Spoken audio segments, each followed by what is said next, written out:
America విసిరేటువంటి చిల్లర కోసం యాక్చువల్గా నిజంగా చెప్పాలంటే అడుక్కు తినేటువంటి పాకిస్తాన్కి అమెరికా విదిలించేటువంటి వాటి కోసమే పాకిస్తాన్ అమెరికాకు ఒత్తాసు పలుకుతోందంటారు. ఖచ్చితంగా అమెరికా ఇప్పుడు పాకిస్తాన్ పేరుకే పార్టీలు ఉన్నాయండి. పాకిస్తాన్లో ఉన్నటువంటి డెమోక్రసీ వీకెస్ట్ డెమోక్రసీ. ఎందుకంటే ఎవరు గెలిచినా సైన్యం కనుసన్నల్లో నడవాల్సి వస్తుంది. సైన్యం సహకారం లేకుండా వాళ్ళు ఒక రోజు కూడా పరిపాలించలేరు. తర్వాత సైన్యాధ్యక్షునికి ఎప్పుడు కూడా మానిటరింగ్ చేసేది అమెరికన్ ఏజెన్సీసే, అమెరికన్ ఇంటెలిజెన్స్ ఏజెన్సీసే. సిఐఏ సహాయంతో అమెరికా మిలిటరీ ఏ యాక్షన్కైనా దిగుద్ది, పాకిస్తాన్ మిలిటరీ ఏ యాక్షన్కైనా దిగుద్ది. ఇది లాంగ్ రన్ ప్రొసీజర్. గవర్నమెంట్లు మారినా అదే ప్రొసీజర్. కాబట్టి పాకిస్తాన్లో భుట్టో ఉన్నా, జవల్దారి ఉన్నా, లేకపోతే ఇప్పుడు ఉన్నటువంటి వాళ్ళు ఉన్నా, ఎవరున్నా సరే ఖచ్చితంగా వాళ్ళ డైరెక్షన్ నడుస్తుంది. తర్వాత సైన్యం యొక్క సపోర్టుకు అమెరికన్ మానిటరింగ్ చేస్తుంది కాబట్టి వాళ్ళ సహకారం లేకుండా, అమెరికా సహకారం లేకుండా నడిపే పరిస్థితి లేదు. అందుకే దాని యొక్క వీకెస్ట్ పొజిషన్ చూసి అప్పుడప్పుడు సైనిక తిరుగుబాటు చేసి హక్కు కానీ మిగతా వాళ్ళు కానీ 2-3 సార్లు సైన్యం తిరుగుబాటు చేసి వాళ్ళు స్వాధీనం చేసుకుని వాళ్ళు పరిపాలించారు. ఇది కారణం కేవలం అమెరికన్ సపోర్ట్ తోటే. అందుకని ఇవాళ ఉన్నటువంటి పరిస్థితుల్లో ఎవరైనా ఫేవరబుల్గా ఉంటే ఇండియాతోటి, లేదా ఎవరైనా సాఫ్ట్గా ఉంటే పాకిస్తాన్ నుంచి వెంటనే దాన్ని డిస్మాంటిల్ చేసేస్తుంది అమెరికా. దీనికి ఎందుకు అమెరికా మరి పాకిస్తాన్కి ఎంత ప్రాధాన్యత ఎందుకు ఇస్తుంది అంటే, ఇది వ్యూహాత్మకమైనటువంటి ప్లేస్లో ఉంది. అటు చైనాను కంట్రోల్ చేయడానికి అవసరం, అటు ఆఫ్ఘనిస్తాన్లో ఇన్వాల్వ్మెంట్కి అవసరం, అటు రష్యన్ నియరెస్ట్ ప్లేస్ బోర్డర్ ఉన్నటువంటి స్థితి ఆఫ్ఘనిస్తాన్కు, ఇండియా పాకిస్తాన్కి బోర్డర్ ఉంది, అటు పాకిస్తాన్కు ఇరాన్ బోర్డర్ ఉంది. కాబట్టి ఈ అన్ని దేశాల్లో ఒక చెక్కింగ్ లాంటి మానిటరింగ్ ఉండాలంటే పాకిస్తాన్ని వదులుకునే స్థితిలో లేదు. కాబట్టి పాకిస్తాన్ ఈ విధంగా ప్రోత్సహించి మిగతా దేశాల్లో ఉన్నటువంటి అవకాశం అయితే డీస్టెబిలైజ్ చేయటం. ఇప్పుడు బంగ్లాదేశ్లో కూడా అమెరికా ఇన్వాల్వ్మెంట్ ఉంది అనుకుంటున్నారు. ఎందుకంటే ఆ దేశ అధ్యక్షురాలు మనకు ముజిబుర్ రెహమాన్ నుంచి మొన్నటి వరకు కూడా మనకు ఫ్రెండ్లీ కంట్రీ బంగ్లాదేశ్. ఇప్పుడు మన వ్యతిరేక శక్తులు అధికారం స్వాధీనం చేసుకున్నారు.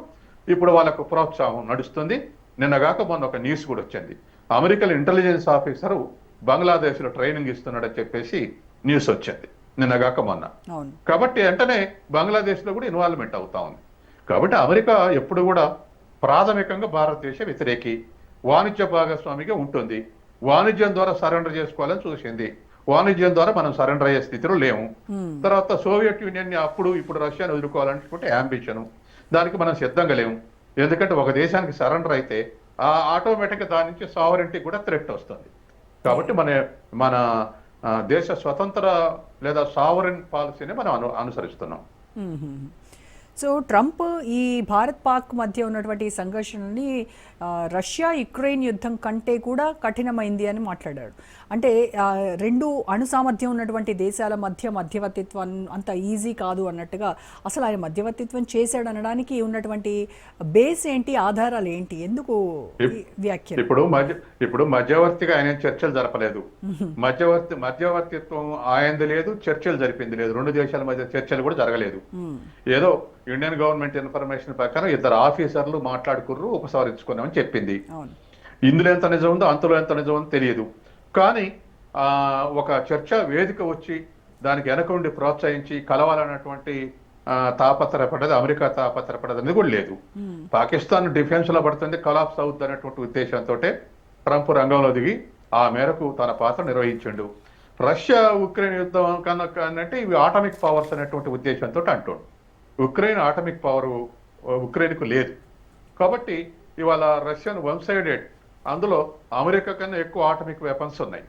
అమెరికాకి 5,200 ఉంటే రష్యాకు 5,400 ఉన్నాయి. ఇంకా అగ్రెసివ్ ఉంది. అందుకే రష్యాను చుట్టుముట్టాలని పోతే కూడా రష్యా ఎదురు తిరిగింది, బెదిరించడానికి ప్రయత్నం చేస్తే మొన్న.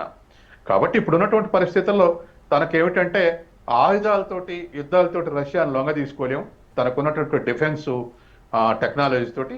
కాబట్టి ఆర్థికంగా ఒత్తిడి చేసి లొంగ తీసుకోవాలనేటువంటి ఉద్దేశంతో చైనా ఆయిల్ దిగుమతి చేసుకోవచ్చు. భారతదేశం ఇప్పుడు సైకలాజికల్గా మోడీ ఒప్పుకున్నాడు, భారతదేశం ఒప్పుకుంది, ఆయిల్ రష్యా నుంచి మానేస్తుంది అని రోజు స్టేట్మెంట్ ఇస్తున్నాడు. కానీ ఇవాళ ఎకనామిక్స్ టైంపు వీళ్ళు ఇవాళ ఎకనామిక్ డైలీస్ చేసిన రిపోర్టింగ్ ఏమిటంటే నవంబర్ 21 వరకు ఇప్పుడు అమెరికా ఏదైతే డేట్ పెట్టిందో ఆ తర్వాత మేము ఇంకా పెంచుతామని అప్పటి వరకు కూడా ఇంటాక్ట్ గా రష్యన్ ఆయిల్ మనకు సప్లై అవుతుంది అనేటువంటి స్టేట్మెంట్ వచ్చింది. మ్మ్. సహజంగానే ఆ దేశంలో ఉన్నటువంటి ప్రొడక్షన్ క్యాపబిలిటీ, ఇటు తర్వాత షిప్మెంట్ క్యాపబిలిటీ, వీటితోటి రోజు 2 లక్షల బ్యారెల్స్ దిగుమతి చేసుకునేది 1,60,000 బ్యారెల్స్ మనం దిగుమతి చేసుకుంటున్నాం. అది రష్యాలో ఉన్న కండిషన్స్ ఆధారంగా కొద్దిగా తగ్గింది అంతే తప్ప మిగతా తగ్గలేదు. కాబట్టి మనం ఇవాళ దిగుమతి చేసుకోవటం వల్ల $17 బిలియన్ లాభపడ్డాం. ఇంకా కొంతకాలం పోతే ఇంకా ఎక్కువ ఉండేటువంటి అవకాశం ఉంది. కాబట్టి ఆ స్టేట్మెంట్ కూడా ఇచ్చారు. ఇండియా ఎట్లా లాభపడుతుంది, ఆయిల్ ఇంకొకరికి ఎట్లా అమ్ముద్ది, మనం డీజిల్ యూరోప్కు డీజిల్ మొత్తం మనం రష్యా నుంచి దిగుమతి చేసుకుని శుద్ధి చేసి మనం యూరోప్కి ఎగుమతి చేస్తున్నాం. అందులో అమెరికాకు కూడా కొంత ఎగుమతి చేశాం. ఇప్పుడు ఆ క్యాపబిలిటీ ఇండియాకు ఉండొద్దు. ఆ క్యాపబిలిటీ వల్ల రష్యా రెవెన్యూ వచ్చి యుద్ధాలు చేస్తుంది అనేటువంటి వ్యూహంతో ఇవాళ ఇండియా మీద చైనా మీద ఒత్తిడి చేస్తుండు. నిన్న విమానంలో పోతూ కూడా ఒక స్టేట్మెంట్ ఇచ్చాడు.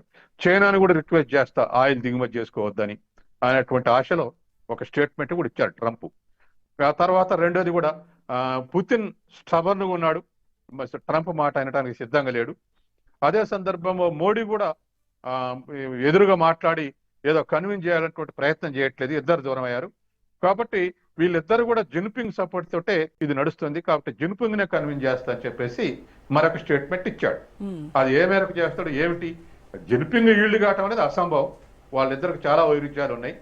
తర్వాత ఇంకోటి కూడా మనం ఆల్టర్నేటివ్ చూసుకుంటున్నాం. ఇవాళ సెన్సెస్ ప్రకారం మనకు అమెరికాకు చేసే ఎగుమతులు 12% తగ్గితే చైనాకు ఈ అక్టోబర్ నవంబర్లో చైనాకు 30% ఇంక్రీజ్ అయినాయి మన ఎక్స్పోర్ట్స్.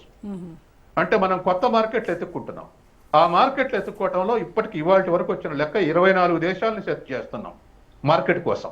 అంటే అమెరికా నుంచి వచ్చేటువంటి క్రైసిస్ ని ఎదుర్కోవటానికి మనం కొత్త మార్కెట్ ఎదుర్కొంటున్నాం. చైనాకి ఇంకెక్కువ సపోర్ట్ చేసి చైనా యాక్సెప్ట్ చేస్తుంది మనల్ని, ఇంకో 30% ఎక్కువ దిగుమతి చేసుకుంది. కాబట్టి ఇవన్నీ కూడా ట్రంప్కు నిద్రపట్టకుండా చేస్తుంది. అంటే ఒకసారి 2 సార్లు 3 సార్లు ఇప్పటికీ రష్యా మీద 18వ సారి ఏది నియంత్రణ పెట్టడం యుద్ధం బిగిన్ తర్వాత. కాబట్టి వీళ్ళు అమెరికా ఒత్తిడిని నుంచి ఎస్కేప్ కావడానికి అనేక దేశాలు అనేకమైనటువంటి దారులు చూసుకుంటున్నాయి. కాబట్టి ఏషియాలో కూడా మూసేయాలని ఇవాళ వచ్చే పర్యటనలో రేపు మలేషియాను కలుస్తా, లేకపోతే వియత్నాంను కలుస్తా, చైనాను కలుస్తా అని ఏషియా దేశాల మీద ఎక్కువ పెట్టి ట్రంప్ ఇవాళ ప్రయాణం ప్రారంభించాడు.